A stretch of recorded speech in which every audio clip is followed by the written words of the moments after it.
हम सब हनुमान जी को बाल ब्रह्मचारी के रूप में जानते हैं, मतलब जिन्होंने कभी विवाह ही नहीं किया।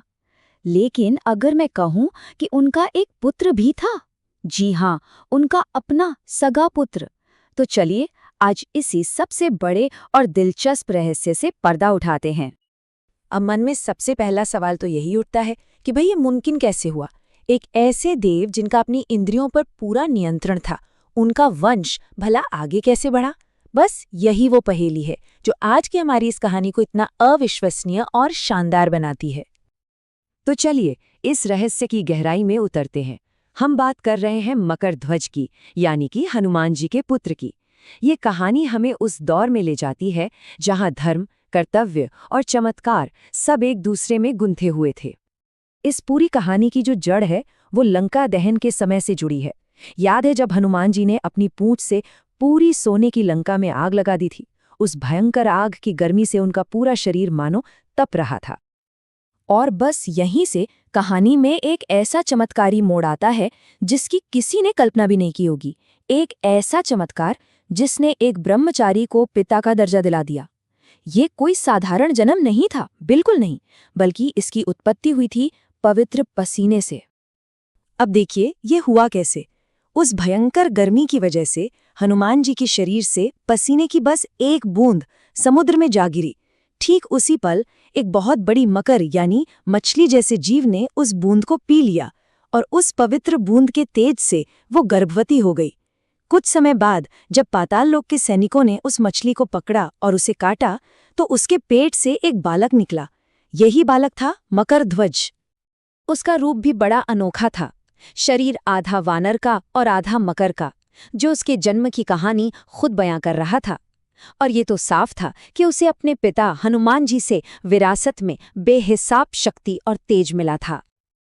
उस बालक को पाताल लोक ले जाया गया, जहां का राजा था मायावी राक्षस अहिरावण। मकर ध्वज की शक्ति और बल को देखकर अहिरावण ने उसे पाताल लोक के मुख्य दरवाजे का रक्षक, मतलब कि गेट कीपर बना दिया। कई साल बीत गए, लेकिन किस्मत ने तो पिता और पुत्र का मिलना पहले से ही तय कर रखा था, और ये मुलाकात किसी उत्सव में नहीं बल्कि एक टकराव के रूप में होने वाली थी। कहानी में असली मोड़ तब आता है जब अहिरावण भगवान राम और लक्ष्मण का अपहरण करके उन्हें पाताल लोक ले जाता है, और अपने प्रभुओं को बचाने के लिए हनुमान जी सीधा पाताल लोक के दरवाजे पर जा पहुंचे। वहां गेट पर उन्हें एक बहुत ही शक्तिशाली योद्धा ने रोक लिया। जब हनुमान जी ने उससे उसका परिचय पूछा तो उसने बड़े गर्व से जवाब दिया, मैं मकरध्वज हूं, महाबली हनुमान का पुत्र। ये सुनते ही हनुमान जी हैरान रह गए और उन्हें गुस्सा भी आया। उन्होंने कहा, ये असंभव है, मैं ही हनुमान हूं और मैं तो बाल ब्रह्मचारी हूं, तुम झूठ बोल रहे हो। इसके बाद मकरध्वज ने उन्हें अपने जन्म की वो पूरी चमत्कारी कहानी सुनाई, पसीने की बूंद से लेकर मछली के पेट तक की सारी बात। ये सुनकर और फिर ध्यान लगाकर देखने पर हनुमान जी को सच का पता चल गया और उन्होंने अपने बेटे को पहचान लिया। तो अब देखिए यहाँ पर दोनों ही एक धर्म संकट में फंस गए थे।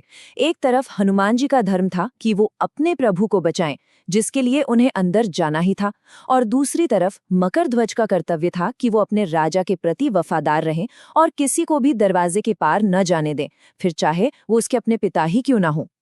इस तरह मिलने के तुरंत बाद ही अपने अपने कर्तव्यों की वजह से पिता और पुत्र के बीच युद्ध होना तय हो गया। दोनों अपनी अपनी जगह पर सही थे और यही बात इस टकराव को और भी ज्यादा भावुक बना देती है।